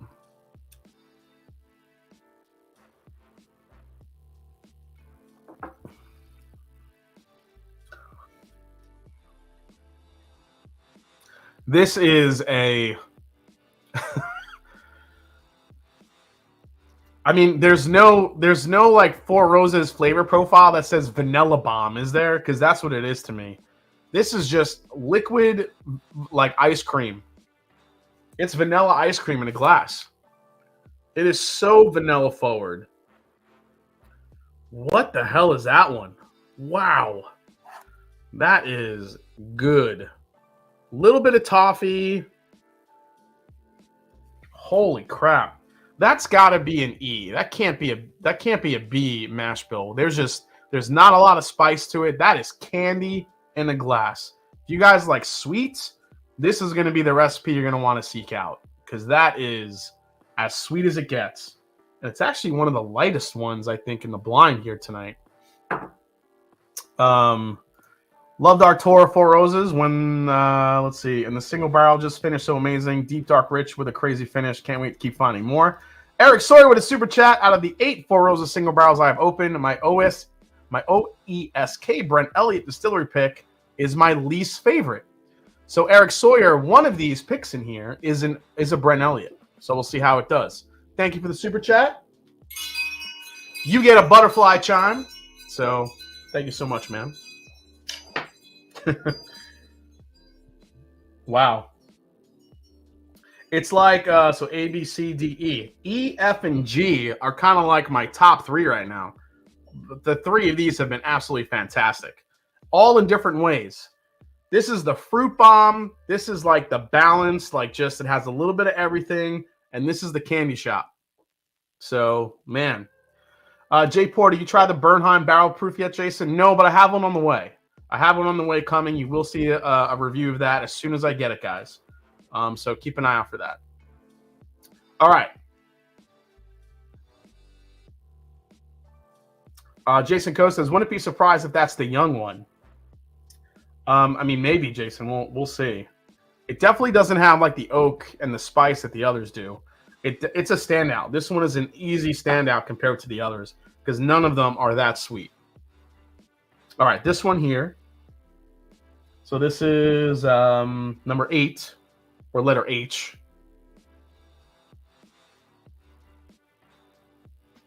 Jason, you enjoying slapping the butterflies? Yeah. The more super chats I get, the more butterflies.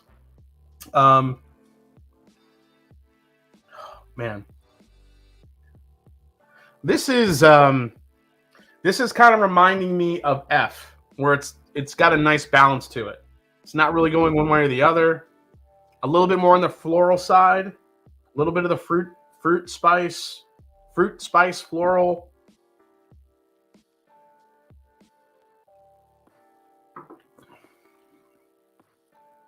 Oh, but on the palate, this is more rye forward. So we're getting, this is a little bit more, this is back to what I was getting kind of in the beginning here with a little bit more of the rye spice to it.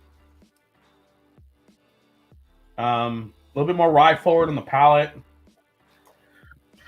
Nothing really super standing out about this one. Real question, what is a fart whiskey? I have no idea, Adam. I don't know what you're talking about.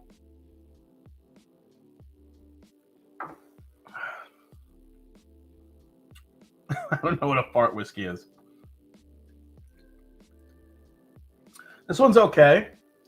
Not really a lot going on. It's you know, it's floral, fruit, and spice, but very muted. A little bit muted here.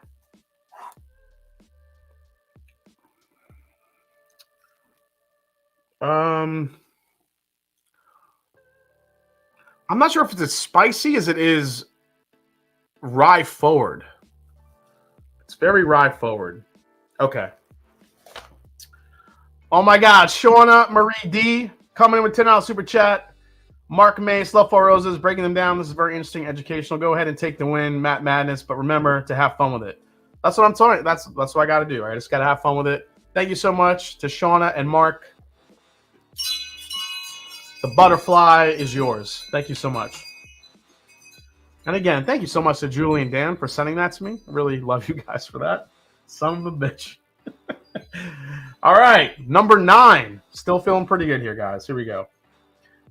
Peter White says, my favorite Four Roses barrel strength is OBSK. Turns out it's the only one I've ever owned.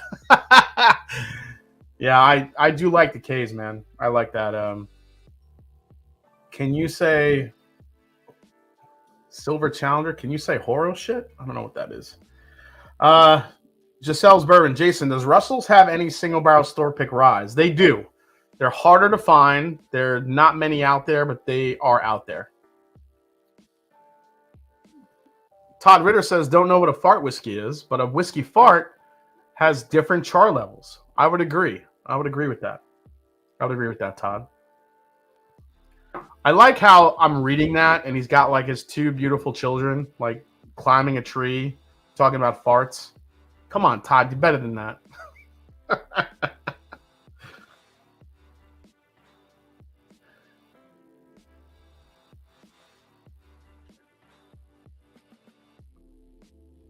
Ryan Cecil, yes, and toast. Ladies and gentlemen, Ryan Cecil is in the house from Bourbon Pursuit. Also the master distiller / blender of the Pursuit series. Nice to see you, Ryan, as always, man. We're just drinking 10 Four Roses recipes. That's all we're doing here. Ryan Cecil, actually, if you could pick your favorite Four Roses recipe, what would it be? I'm curious, Ryan, in the chat. Let me know. This one, again, this one's gearing a little bit more towards sweet and fruity. Almost like juicy fruit bubblegum on this one. Mash and Drum, which has been the favorite so far? I think still E, F, and G are kind of the leaders in the clubhouse right now. Those are kind of my top 3. These 3 right here in the middle. This one for the fruit forwardness, this one for the balance, and this one for that extremely like creme brulee type flavor profile. Ryan Cecil says, I'm torn over OESV and OESK. Yeah, I'm with you, Ryan. Those are OBSK. I would add to that conversation for me, but those two you mentioned are probably my two favorites as well.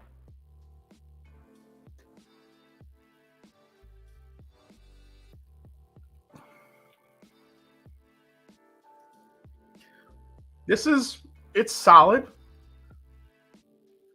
Again, this is a tough one because it's not really going either way here. It's very even keel. It's balanced. I'm not getting like a huge shot of fruit. I'm not getting a huge shot of rye. It's just kind of in the middle.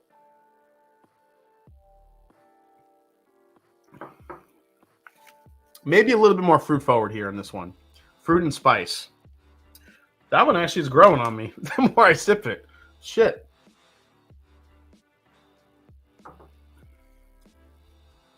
Yeah, that's actually pretty good.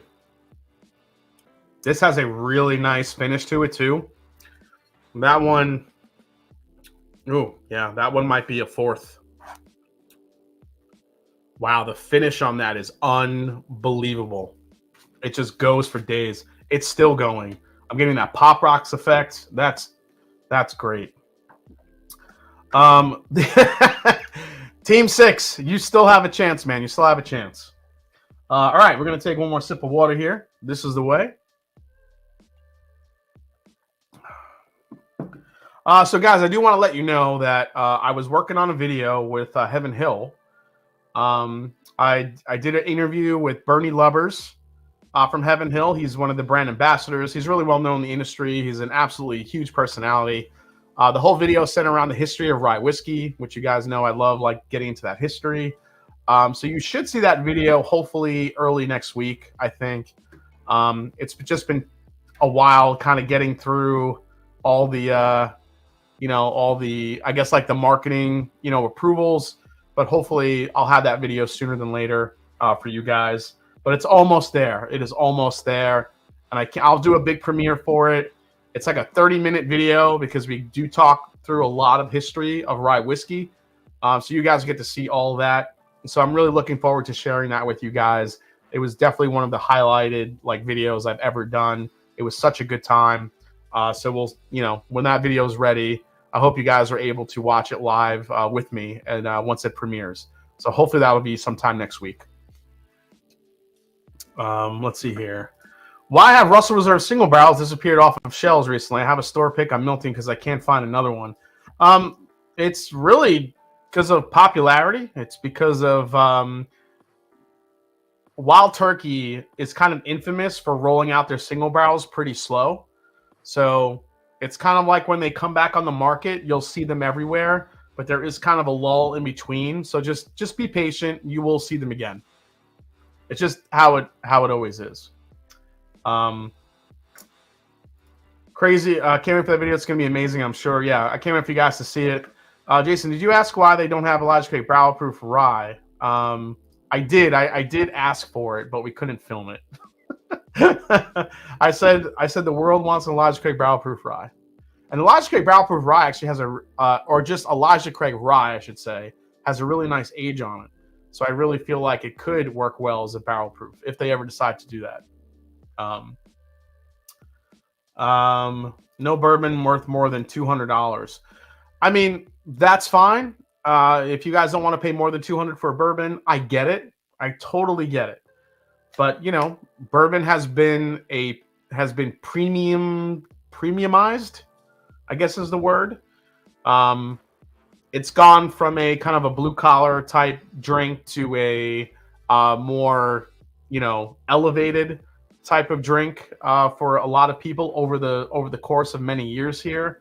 And that's why you're seeing the higher prices, the popularity, all the people getting into it, the cost of the distilleries opening up. There are so many factors that have factored into the rising prices of bourbon.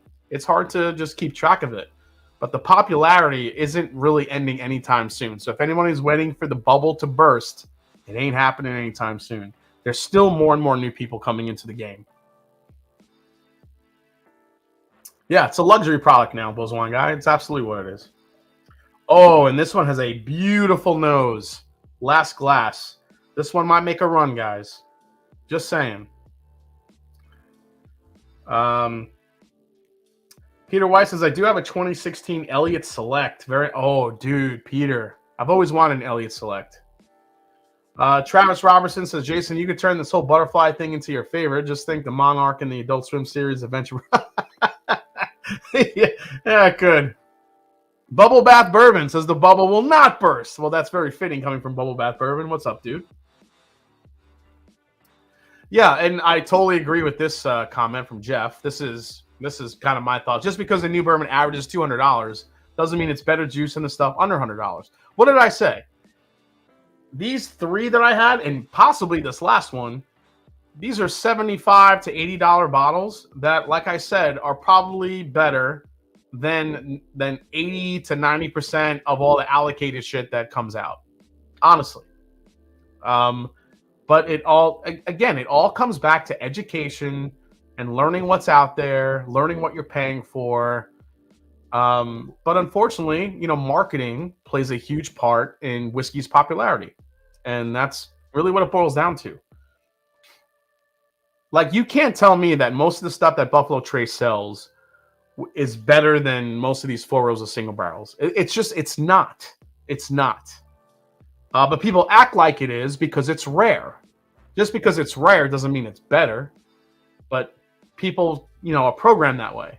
I mean, I do the same thing with sneakers, to be honest. If it's a rare release, I'm willing to pay a little bit more to get one. And that's what people do with bourbon.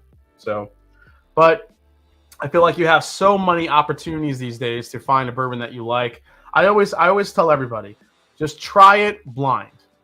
Get a bunch of bottles that you're not familiar with and put it in a blind tasting and see what you like best. If it happens to be Buffalo Trace, hey, it's Buffalo Trace. If it doesn't, then you found something new to chase. And it's probably cheaper.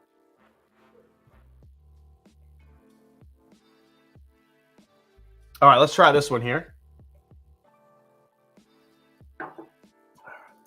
Yeah, BTAC is another level of whiskey from Buffalo Trace. I'm talking about the regular stuff that Buffalo Trace makes. People go crazy for Colonel Taylor, regular Buffalo Trace, Eagle Rare, Weller, all that stuff. BTAC to me is the pinnacle. If you're going to pay a lot of money for Buffalo Trace, it's BTAC. All the other stuff, Rock Hill Farms, Elmer T. Lee, Eagle Rare, all that stuff. It's not going to be much better, or if even better at all, than Russell Single Barrel picks, Four Roses picks. It's just not. People chase it because it's rare. It's hard to get, and the harder it is to get, the more people want it. It's a tale as old as time.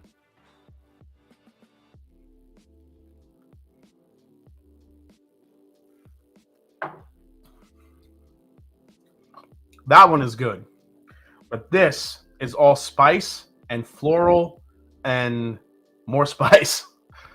That's a good one too. That might be in the top 5. I think I have a top 5 here happening. Okay. So this is what I'm going to do here.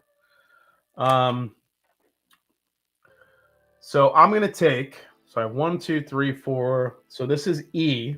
So E is going to be in my top. Shit, I don't want to mess this up. I'm going to leave these as is. I'm not going to start moving glasses around because I don't want to fuck up. But I'm just going to kind of label them like I like them. But it looks like I'm gonna start with my top and see if I can work my way down to what my favorite is.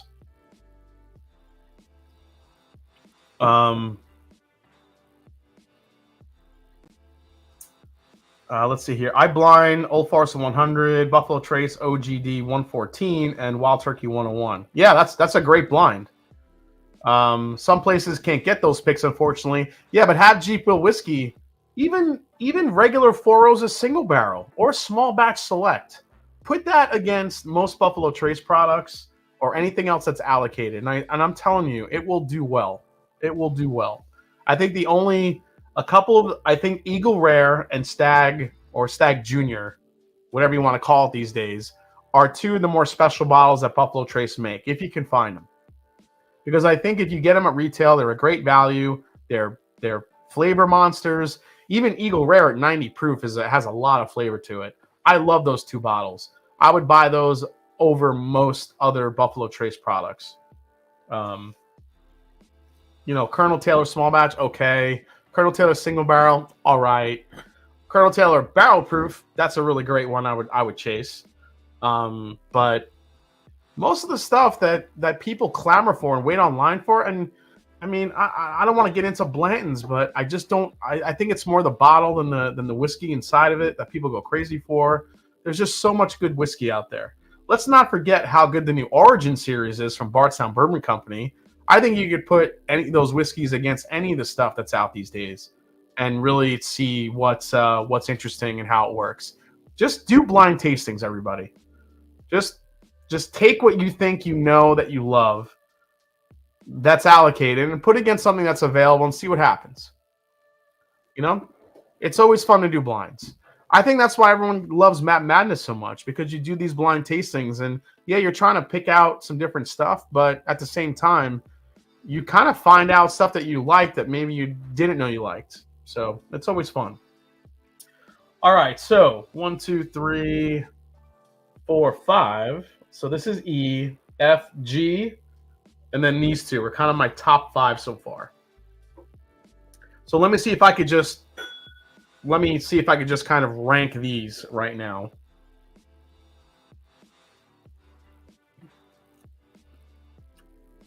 This thing is ridiculous. This is an absolute strawberry fruit bomb.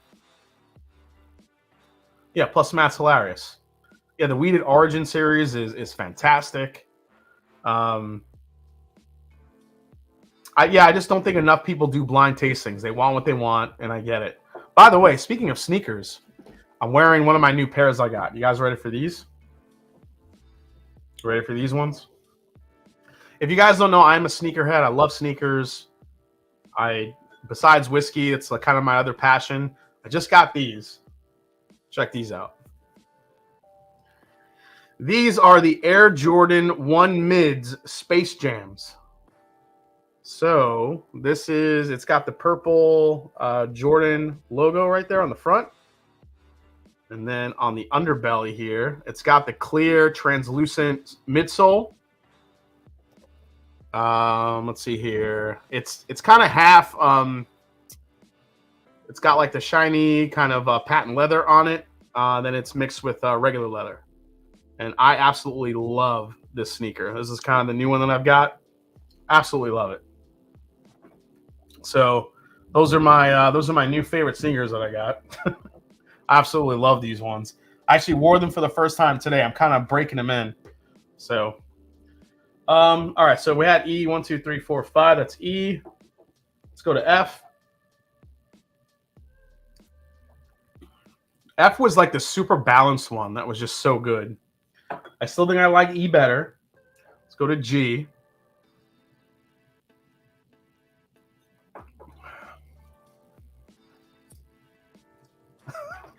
You were just tricked into drinking whiskey and beer for several hours? Oh, sure, EJ, you were tricked. Got it. Yeah, the icy soles are the best. Watches are my thing other than whiskey, says James Farley. Nice. Yeah, I know a lot of people that like watches. Sneakers and bourbon, Jason hates money, confirmed. Yeah, basically. Man, this letter G is the absolute candy shop. I think this E, though, is my favorite. I got to compare it to this one here.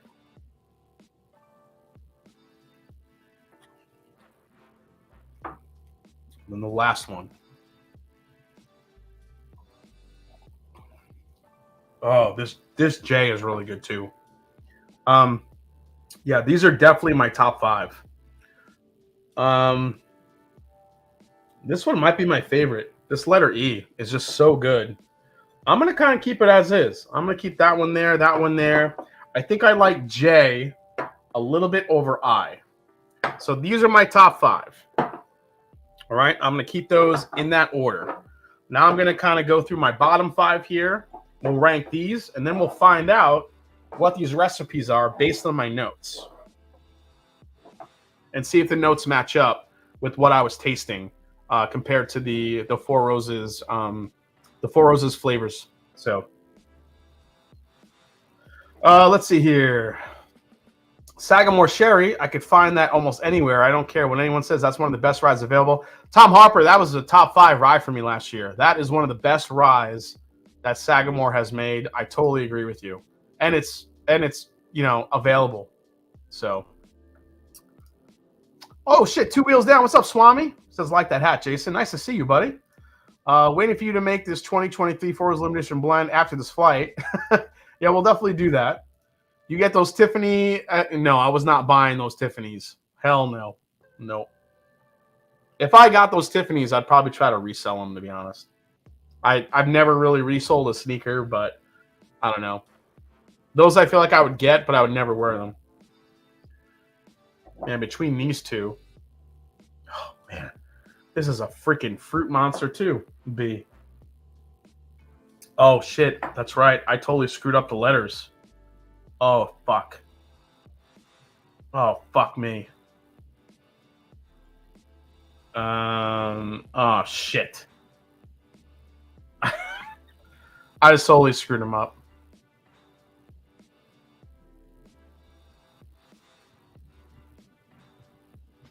Shit.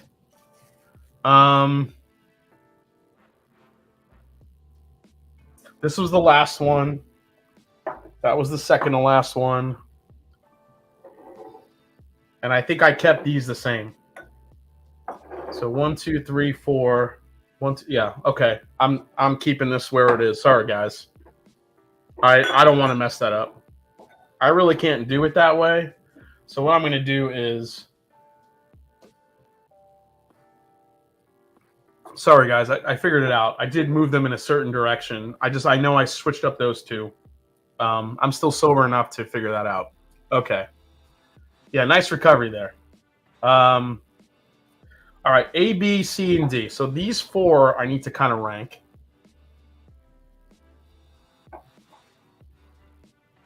This one is so rye forward. My goodness gracious. Not a fan of that one.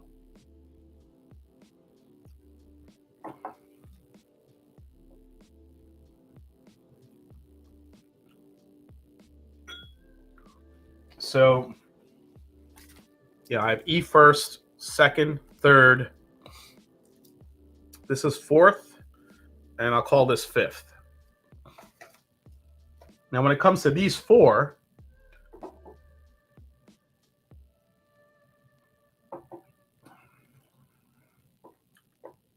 I like the D. C is just so rye forward. I think I'm going to give D the I'm going to give D the 6th place non.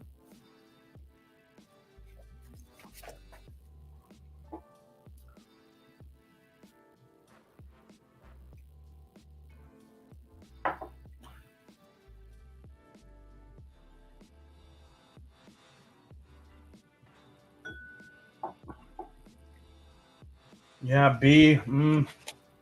B's kind of losing me too.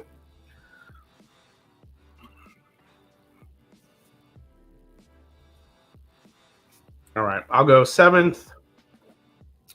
I'll say 8th, 9th, and was letter H my least favorite? Let's see here.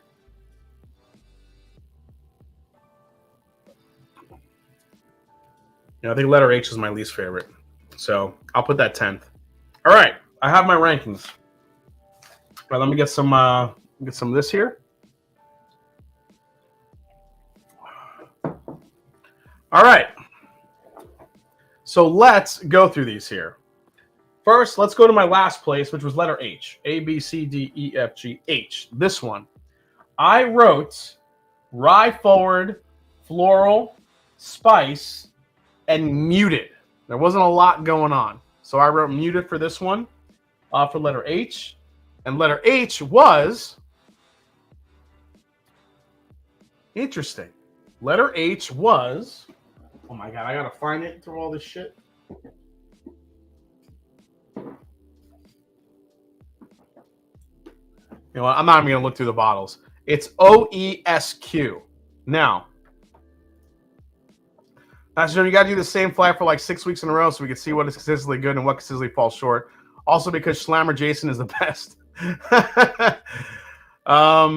So OESQ. Let's go to the tasting notes here. Delicate grains and light floral character. I wrote rye, floral, and muted, which is kind of delicate. So I think that kind of falls in line. So OESQ, I think, actually is my least favorite based on what I just tasted. And I think actually that matched up to what I was tasting. This is kind of the reason we're doing this. I want to see if their notes match up with what I'm tasting. All right, let's go to 9th place, which was letter B. This one was super, super rye forward. I wrote that this has to be a B for the high rye. This is the one I got like bubblegum grape, but a lot of rye, a lot of spice. It was slightly, it didn't really have much of a finish on it. So this one is interesting. This one belongs to OBSF, delicate rye and mint, which totally makes sense. Now, I don't know where that bubblegum note came in, but it is very delicate and it is very rye forward and minty. That's exactly what I wrote. I wrote rye, a little bit of spice, mint, and then I wrote great bubblegum. I don't know where the great bubblegum note came in with this one, but that one was extremely, again, that one is actually what it kind of was described as. So let me put that there. This is really interesting. Okay. Don't move them out. No, I got them here. I kind of, oh, actually, yeah, it's a good idea. I don't want to fuck up the order. So, all right. So, so my last place was an OESQ. So let me kind of write these here. OESQ, and B was the OBSF. I need to kind of keep track of this stuff because I want to make sure I know what was last and what was first. All right, let's get into my 8th place, which was the first one, which I really liked. Caramel, fruit forward. Let's see here. Sweet, spice. Okay, this one has I wrote nice balance. Let's see what this one is.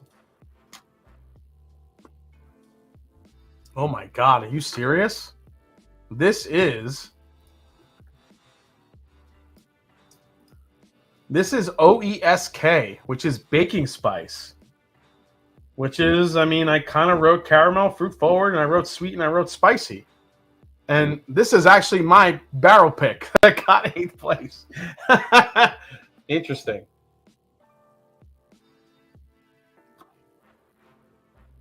Yeah. I mean, compared to these, I think the, I mean, it does have a really nice finish on it.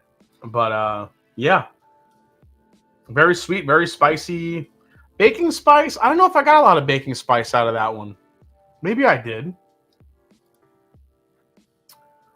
But I mean, you could at least push them a few inches forward. Yeah, I guess I could do that. So this is the OESK. That's a surprise. That's a surprise for me because I thought OESK would do a lot better. Interesting. All right, so let's see. So that one is done. That one is done, and H. A, B, C, D, E, F, G, H. All right, A, B, C, D, E, F, G, H. Okay. Wow, that's crazy. Jason C. Watching brings back great memories from a year ago at Four Roses. Yeah, Whiskey knows. We had a good time there. But this, yeah, letter A had a great, I mean, it could be, my palate might be blown, but I don't know. Let's go to letter, let's see here. What did I write here for 7th place? Which was is that C or D? Oh, okay, so letter C here. So this one is 7th, which I would probably I don't know. I probably should put mine ahead of this one. This one doesn't really do much. This one is very, very rye forward. Rye spice, mint spice. This is the one I said that came off like basil spice. So let's see what we got here. Wow. Wow, really? Okay, but this makes sense though. This is an OBSK, rye and baking spice. That's exactly what I tasted. Rye and baking spice. So again, these so far have been pretty spot on to what Four Roses tells you. So OBSK comes in 7th. Let's go to 6th. Let's see here, which is. Oh no, actually, I'm sorry guys, I switched that up. There's too many bourbons here. This was actually 7th, and this was 6th. So the OBSK was 6th. This one is 7th, which is D. And D, I wrote lower proof, spice, savory.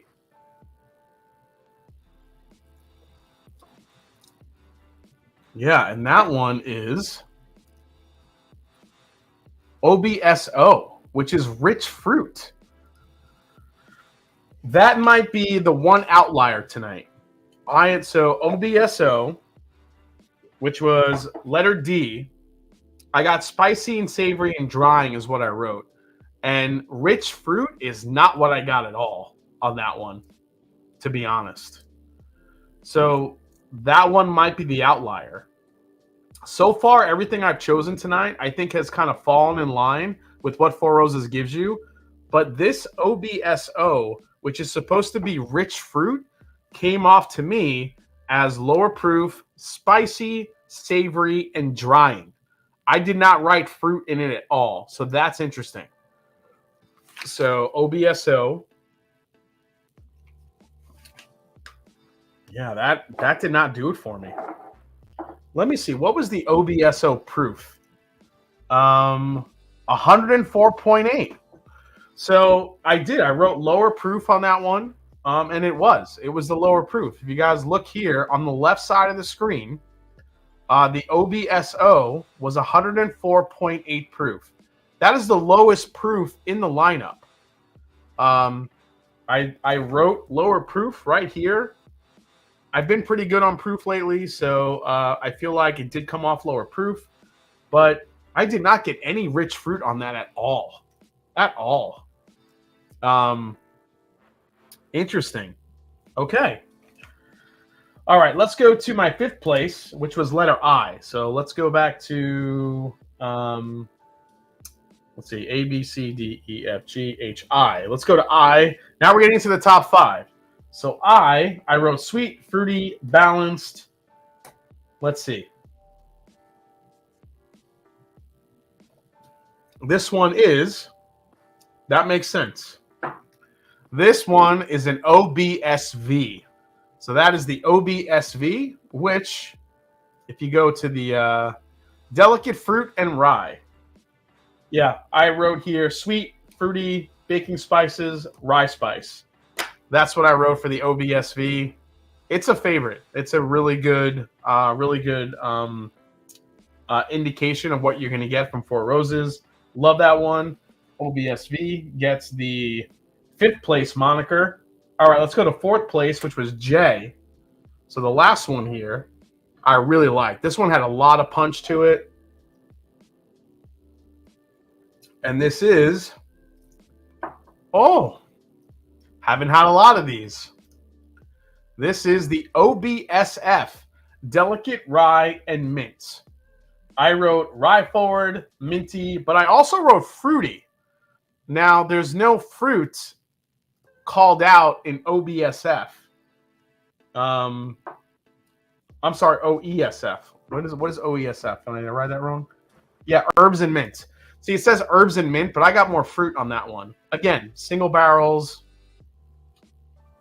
That might be the second one that didn't match up with what I was tasting. Okay, so this one I didn't get. Man, where was the? I got spice, I got mint, but I also got a lot of fruit to that one. And that is not mentioned in that one. All right. Third place goes to letter G. So A, B, C, D, E, F, G. So right here, letter G was my third place vote. And this went to, wow, okay, OESV. Wait, what was that one? OESK. Oh, that was OBSV. This one is OESV. OESV is delicate fruit and caramel. I wrote sweet creme brulee. This was the one. G was the one that I said tasted like straight up ice cream.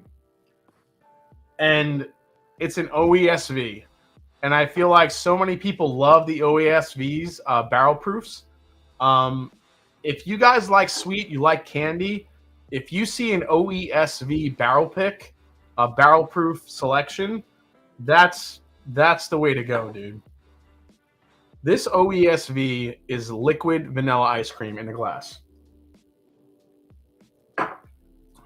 Holy crap. What was the proof of this one? Because it's drinking a little bit low. So the OESV was 112 proof, 9 years, 10 months old. That thing is an absolute candy monster. Okay. OESV for the win. What's up, Matt Himes? Nice to see you, man. Okay. Second place, letter F. We're just kind of dealing with these three right here. Letter F is, I don't think I've had this a lot. Letter F is my second place, and it is the OBSQ. 10 years, 8 months, 127.6 proof. And rye, light floral character. I wrote rich, viscous, very spicy. I actually wrote K. I thought it could have been a K because it was so spicy. Delicate? I would not call this delicate at all. This has a finish that goes for days. That might be the third one that didn't really match up to what I was tasting. All right. That brings us to our first place. And if you're kind of figuring out what it is here, if you're following the recipes, I think it was someone in the chat said my first place could be an O, which was letter E, and I think he's right. This is my first place pick tonight is this OESO. Right there on the right side of the screen. 9 years, 11 months, 125.2 proof. If we go to the tasting notes, rich fruit and vanilla. And that's exactly what I wrote. Burnt caramel, sweet. I got a little bit of chocolate on this one. And then spicy strawberry, fruit bomb. Is it an O? It is. OESO for the win. OESO for the win. Wow. Gosh, dang it, that is good. All right. Nailed it. OESO, says Don Thompson. That is crazy. So I think what we learned tonight is that, or what I learned, I don't know what you guys learned, but I learned that when it comes to these Four Roses recipe descriptions, I think for the most part, I think about 60 to 70% were pretty spot on for what they tell you. I think some more than others. There were about 3 or 4 outliers here. I mean, especially that letter C. I did not think that. I mean, I think it was like sweet and fruity. I got all rye spice on that. That was really weird. But OESO, like, are you serious? For the win. I can't say I've had a lot of these, but this is an absolute fruit bomb. Now again, guys, You have to factor in the proof. This is a higher proof. This was one of the higher proof ones. If you look at what I tasted, the OESO was on the high side of the proof points. The OESO is a 9-year, 11-month, 125.2 proof. So it was definitely on the higher side. Let me find it and look up the tier because I'm curious here. So the OESO is right here, 9 years, 11 months. It was tier 5, so it was a high tier, and this actually came out of the Bourbon Gentleman, out of Tennessee. So this was the OESO. So I don't even know what that says. It's got a sticker on it. I don't know if you guys can see that, but it has a funny sticker on it. But this is a damn good pick, the OESO. That shit was good. Absolute fruit bomb. If you guys like fruit forward, go for the OESO. If you like that spice, definitely the K will do it for you. And if you just like a really solid, more of a sweeter profile, look for those OESVs. They're just so damn good. All right. Before we sign off tonight, let's blend them. Let's make a poor man's LE right here, right now. Let's see what happens. Okay. Gonna make myself an LE. It's gonna go down the line. Might run out of room in one of these glasses here, but I'm gonna go right down the line to make an LE.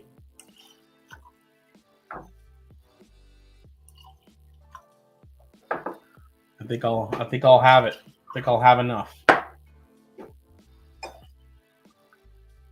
This is awesome. All right. Let's move these glasses out of the way since we kind of went through them all. That was a lot of fun. I think kind of taking a deep dive into the Four Roses recipes is really interesting because you can really kind of figure out the recipe you like. Yeah. That OESO, man, I'm going to... obviously, when I did the pick, we picked the OESK. That's the thing, though. If you guys have never done a Four Roses pick, you get to taste all 10 recipes.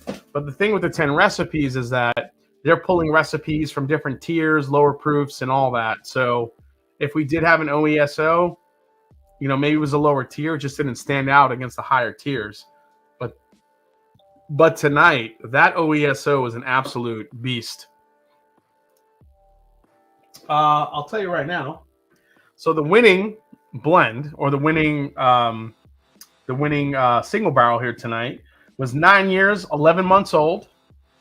62.6% ABV, as I said. It was about 125-ish proof. And tier 5 in the warehouse was M. I think that's a W. I think it says MW for the warehouse. So, and this was a pick out of Tennessee, Riverside Liquors. So, there you go. There it is. The LE. We're just going to call this shit Voltron. Because there's so much. Let's see here. Aaron Williams says...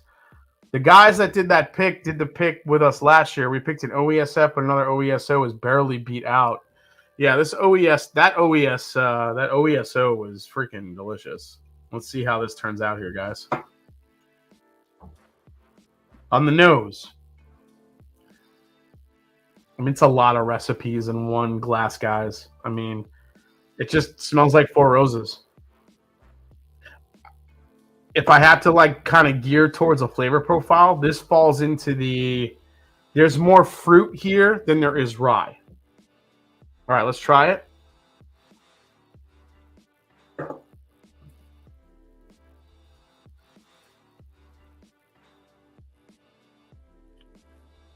The rye spice kind of took over the blend. There's a lot of rye in that. That Four Roses, that heavy, that high rye, that 36% rye mash bill definitely took over the blend. I'm going to let it sit for a little bit and just kind of see what happens. I'm going to probably let this sit for like a couple days and then go back to it. But the rye spice right now is what's kind of taking over the flavor profile.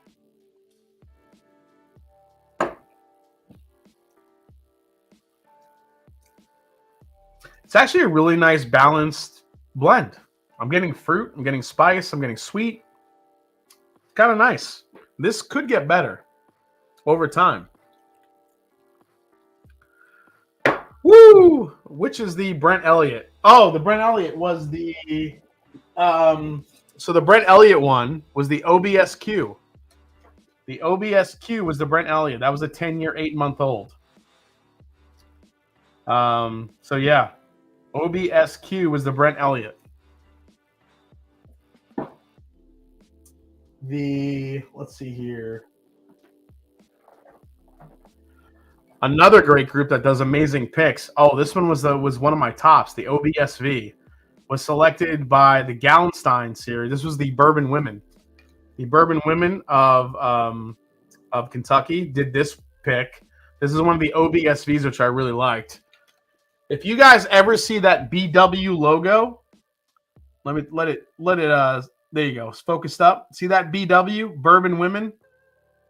I don't care what it is, you buy it.